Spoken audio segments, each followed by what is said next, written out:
Soya சங்க்ஸ்ல இந்த மாதிரி ஒரு ரெசிபி ட்ரை பண்ணிருக்கீங்களா? சோயா சங்க்ஸை 10 நிமிஷம் சுடு தண்ணியில் பிளான்ச் பண்ணி வச்சுக்கலாம்.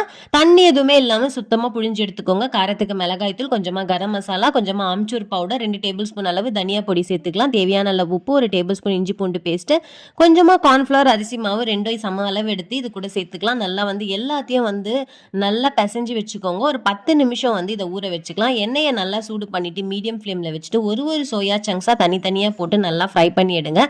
நொரெல்லாம் அடங்கினதுக்கு அப்புறமா எடுங்க. நல்லாவே ரோஸ்ட் ஆகி வந்துடும். கண்டிப்பா இந்த ரெசிபியை நீங்க ட்ரை பண்ணி பாருங்க. பாய்.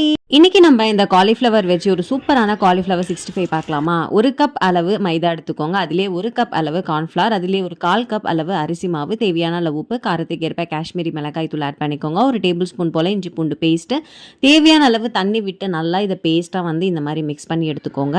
நான் காலிஃப்ளவர் ஆல்ரெடி சுடு தண்ணியில் பிளான்ச் பண்ணி வச்சிருக்கேன். அதை இது கூட சேர்த்துக்கலாம். ஒரு அரை லெமனை நல்லா புழிஞ்சு விட்டு நல்லா மிக்ஸ் பண்ணிக்கோங்க.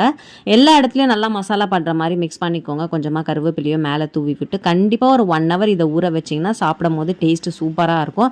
நல்லா சூடாக இருக்கிற எண்ணெயில் நம்ம இதை ஒன்று போட்டு நல்லா கோல்டன் ப்ரௌன் ஆகி இந்த மாதிரி மேலே ஃப்ளோட் ஆகும் போது எடுத்திங்கன்னா சூப்பரான காலிஃப்ளவர் 65 ரெடி ஆச்சு.